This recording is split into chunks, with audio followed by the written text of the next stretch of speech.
মাসুদুল ইসলাম, আপনাকে স্বাগত একুশে বিজনেসের আজকের আয়োজনে। আপনাকে অনুষ্ঠানে আমন্ত্রণ জানানোর জন্য। আচ্ছা, প্রথমে আপনার কাছে প্রশ্ন রাখতে চাই যে আপনি একজন ব্যবসায়ী হিসেবে এবং আপনি গার্মেন্টস ব্যবসার সাথে রয়েছেন, সেই হিসেবে আপনার কাছে জানতে চাচ্ছি কেমন রয়েছে গার্মেন্টস এর এখনকার ব্যবসায়িক পরিস্থিতি, এবং অনেকেই অনেক ধরনের মানে প্রবলেম ছিল আছে, আবার অনেকে রিকভার করছেন, সবকিছুকে মিলে। সবকিছু মিলে আমি প্রথমত বাংলাদেশি ব্যাংকের গভর্নরকে ধন্যবাদ জানাতে চাই যে উনি আমাদেরকে গত 18ই আগস্ট একটা নতুন সার্কুলার জারি করেছেন। আচ্ছা, যে আমাদের গ্রিন ফ্যাক্টরি করার জন্য 20 কোটি টাকা পর্যন্ত ওনারা লোন দিবেন বাংলাদেশ ব্যাংকের মাধ্যমে 9% ইন্টারেস্টে।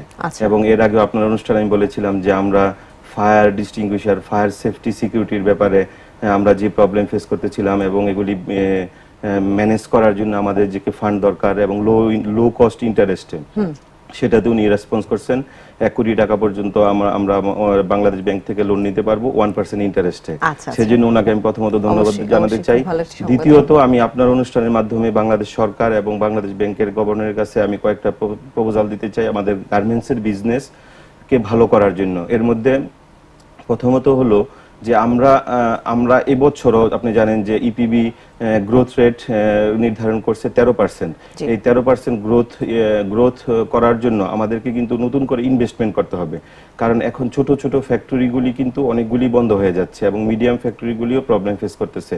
আপনি দেখেন যেই ছোট ফ্যাক্টরির মালিকটা তার বাসা বাড়িতে বা কনজাস্টেড এরিয়াতে যে ফ্যাক্টরিটা ছিল, এখন সেই ফ্যাক্টরিগুলিতে আর কাস্টমার যাচ্ছে না, বা অ্যাকর্ড বা অ্যালায়েন্স সেগুলিতে অ্যালাউ করতেছে না, কাস্টমারও যাচ্ছে না, সো আমরাও করতে পারতেছি না। এই ছোট ছোট গার্মেন্টস ফ্যাক্টরিগুলি যদি এখন চেঞ্জ করতে যায়, ট্রান্সফার করতে যায়, তাহলে তার ল্যান্ড কিনতে হবে। বাংলাদেশ ব্যাংকের সার্কুলারের মাধ্যমে তারা বন্ধ করে রাখছে যে ল্যান্ড কেনার জন্য ব্যাংক থেকে কোনো ইন্টারেস্ট কোনো লোন নেওয়া যাবে না। এখন আমি একটা ছোট ফ্যাক্টরির মালিক, আমি যদি এখন এই ফ্যাক্টরি ট্রান্সফার করতে যাই, তাহলে আমরা যারা বিজনেস করি, আমাদের বিজনেসে তো ক্যাশ টাকা কোনো সময় আইডল মানি থাকে না, আমরা সব সময় ইনভেস্টমেন্ট করি, মেশিনের রোলিং এর মধ্যে থাকে, তারপর আপনার র ম্যাটেরিয়ালস এর ভিতরে থাকে, তারপর আমাদের টাকা এলসির মধ্যে থাকে।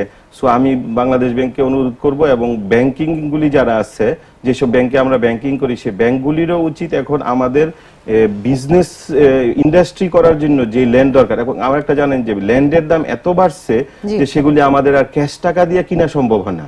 সেই কারণে আমাদের এই ব্যাংকের মাধ্যমে যাতে লোনের মাধ্যমে আমরা যাতে ল্যান্ড কিনে সেই জায়গায় যাতে ইন্ডাস্ট্রি করতে পারি, সেই জিনিসটা দেখা উচিত।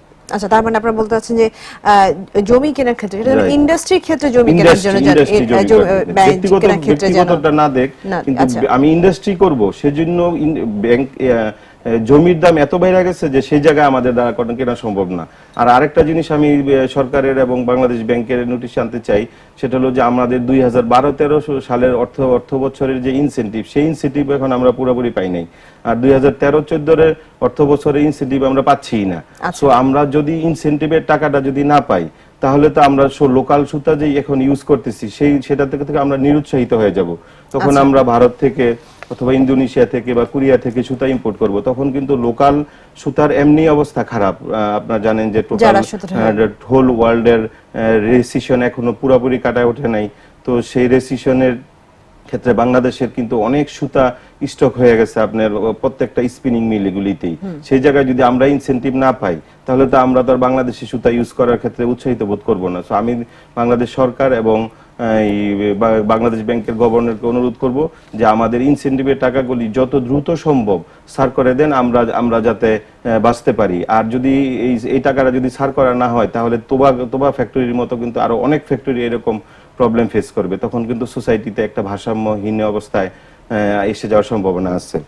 আচ্ছা, সেক্ষেত্রে আপনার কাছে জানতে চাই যে রপ্তানিতে সবচেয়ে বেশি অবদান রাখা আরএমজি সেক্টরকে আরো কি ভাবে যদি গভর্নমেন্ট হেল্প করেন অথবা বাংলাদেশ ব্যাংক হেল্প করে, তাহলে আপনাদের জন্য আরেকটু বেশি। দেখেন, এই বছর যে আমাদের যে এক্সপোর্ট হয়েছে $27 বিলিয়ন, এর মধ্যে $23 বিলিয়ন এক্সপোর্ট করছে আমরা গার্মেন্টস সেক্টর, এবং গভর্নমেন্ট ইপিবি সহ 13% গ্রোথ করছে। এই গ্রোথটাকে যদি অ্যাচিভমেন্ট করতে হয়, আমি হিসাব করে দেখেছি যে আমাদের দেশে বর্তমানে $100 মিলিয়ন এক্সপোর্ট করে, এইরকম আরো 100 ফ্যাক্টরি করা দরকার।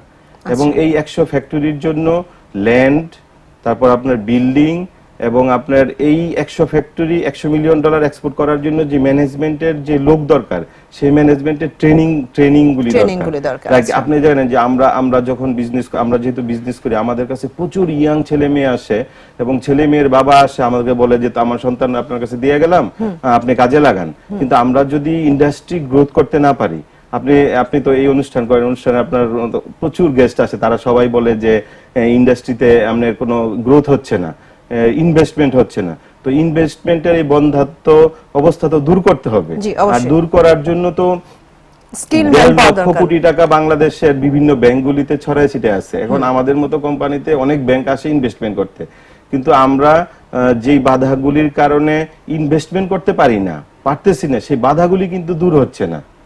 সে বাধাগুলি কিন্তু ইমিডিয়েটলি দূর করা দরকার। আমি আসলে ইনভেস্টমেন্টটা নিয়ে আমি আসলে কোন জায়গাতে বা কাকে দিয়ে ইমপ্লিমেন্ট করব, আপনাদের প্রবলেমগুলো এই জায়গাতে রয়ে গেছে। আর আরেকটা জিনিস দেখেন যে চায়নাতে প্রত্যেক বছর ওরা $10 বিলিয়ন বিজনেস লুজ করার কথা, কারণ লেবার সংকটের কারণে সহ যেই ইনফ্রাস্ট্রাকচার সহ বা ওরা অন্য যে বিজনেসগুলো করতেছে, বাংলাদেশে কিন্তু এভরি ইয়ার $10 বিলিয়ন এক্সপোর্ট বাড়ানোর চান্স আছে। আর এটা যদি করা যায় তাহলে বাংলাদেশের গ্রোথ হওয়া উচিত 33%।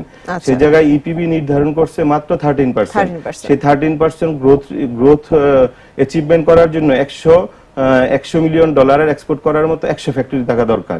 আমি আরেকটা কথা বলবো আপনাকে, সেটা হলো ভারতের অর্থনীতি যদি দেখেন আপনি গত 30 বছরের, সেই 30 বছরের অর্থনীতিতে কিন্তু মনমোহন সিং এবং মনটেক সিং আলোবালি, দুইজন অর্থনীতিবিদ, ওনারা একটা জিনিস ডিফাইন করে দিচ্ছে যে আমাদের দেশে এত লোক আছে, এই এত লোকের জন্য এতগুলি ইন্ডাস্ট্রি দরকার, ধরেন গার্মেন্টস এতগুলি দরকার, সুগার ইন্ডাস্ট্রি এতগুলি দরকার, এতগুলো মার্কেট দরকার, এতগুলো up to the market up to the mark ওনারা করে দিয়েছেন যে এতগুলো ইন্ডাস্ট্রি ওনারা যে জিনিসটা করছে যে এতটুকু বর্তমানে দরকার, আগামী বছর গ্রোথ হবে বা মানুষ বাড়বে এতটুকু, তার জন্য ডিমান্ড এতটুকু। সো এই গ্রাজুয়ালি এই জিনিসগুলি কিভাবে হবে? আমাদের দেশের অর্থনীতিবিদরা শুধু সমালোচনা করেন যে সরকার এই করে না, ওনারা সমালোচনা করেন গার্মেন্টসের মালিকরা এই করে না, ওনারা সমালোচনা করেন রাজনীতিবিদরা এই করে না। আমি আপনার এই অনুষ্ঠানের মাধ্যমে এই দেশের অর্থনীতিবিদ যারা আছেন, বড় বড় অর্থনীতিবিদ যারা আছেন, যারা দেশ নিয়ে চিন্তা করেন, তাদেরকে অনুরোধ করব যে আপনারা এই ধরনের কিছু স্ট্র্যাটেজি সেট করে দেন, এই ধরনের কিছু ডেটা দেন যে আমাদের দেশের এই ইন্ডাস্ট্রি ভবিষ্যতে ভালো হবে। হোল ওয়ার্ল্ডের ইকোনমিতে এই ইন্ডাস্ট্রিটা ভবিষ্যতে হবে। যেমন আইটি কত যে ডিমান্ড, কত ডিমান্ডফুল একটা সাবজেক্ট। তো আপনার মতো আমার মতো বা অন্য যারা ইয়াং জেনারেশন আছে, তারা কিন্তু জানে যেটা খুব ভালো, কিন্তু তারা এটা জানে না যে এই জিনিসটা কিভাবে সাকসেসফুল হবে।